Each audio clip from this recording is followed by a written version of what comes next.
In this tutorial, I'm going to be showing you how to make this gorgeous forked cluster stitch. You will need your selected yarn and a crochet hook. I am using cotton DK and a 4mm crochet hook, but you can use whichever yarn and corresponding hook for this project. It will work well with all sizes. You will also need a pair of scissors and a darning needle for sewing in your ends.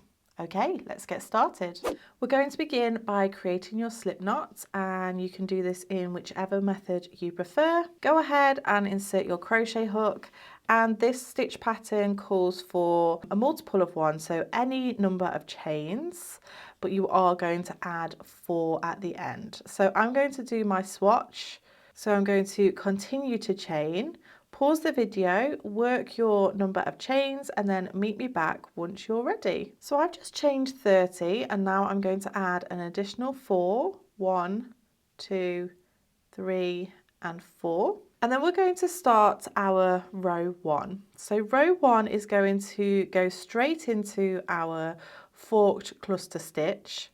We're going to skip 3 chains, 1, 2, 3, and then insert our hook into the 4th chain.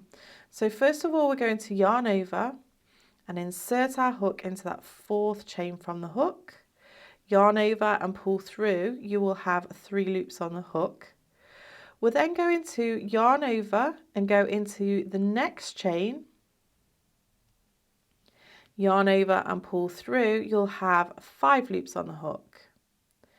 Yarn over, pull through 3 loops. You'll be left with 3 loops on the hook, and then yarn over, pull through those remaining 3 loops, and then you've just created your first forked cluster stitch. This chain 3 at the beginning, our skipped chains, do not count as a stitch. Now we're going to move on to our next forked cluster stitch, and the position of this is important. We're going to yarn over, and instead of going into the next chain, we're actually going to go into the same chain as the last part of the stitch from the previous stitch. So we're going to work into that same chain, yarn over and pull through. We'll have 3 loops on a hook, and then yarn over, go into that next stitch or next chain, insert, yarn over, pull through. You'll have 5 loops on the hook. Yarn over, pull through 3 loops on the hook. You'll be left with 3 loops, and then yarn over, pull through 3 loops on the hook, and that is your next stitch. And we're going to repeat that all the way across.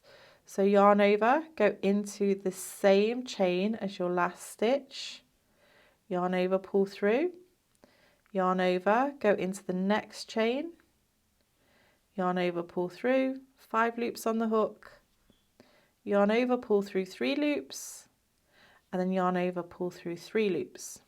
I'll just go through that once more with you.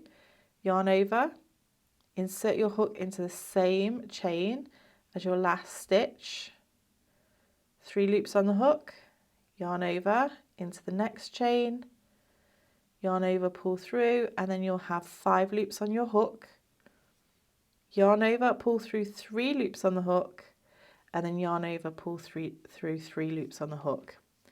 You'll repeat that all the way across until your last stitch finishes in the last chain. So go ahead, pause the video, work those stitches, and then meet me back once you're ready. Okay, so I've just worked my way all the way across. The last part of my stitch is finishing in that final chain. Now what I'm going to do is do 1 treble, which is double crochet in the US, into that last chain. So yarn over, insert, yarn over, pull through, yarn over, pull through 2, and yarn over, pull through 2. So we've just got 1 treble crochet in that last stitch, and I have 31 stitches in my row.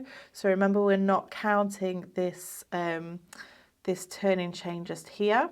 So go ahead at this point, count how many stitches you have by looking at the top of your stitches and seeing these V's all the way across, just disregarding those chains, those turning chains, and then we can move on to row 2. So we're going to turn our work and chain 1. The chain 1 does not count as a stitch. And then we're going to do a double crochet, which is a UK term. In the US, this is known as a single crochet, into that very first stitch, and then into each stitch all the way across. So I know for me, I'm doing 31 stitches. You need to be mindful of how many you are doing for your swatch or your project. So I'm going to go ahead and work those stitches all the way across to my last stitch. Pause the video and then meet me back once you're ready. So I've just worked my way across. I'm going to turn my work and then move on to row 3. For row 3, I'm going to chain 3, which will not count as a stitch. And then we're going to start off with that forked cluster stitch.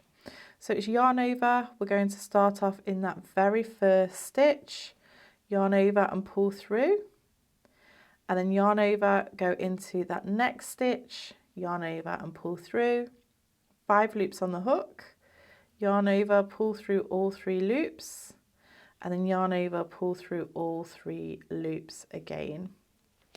So that is our first stitch, and then the next stitch will start in the same stitch as the last one.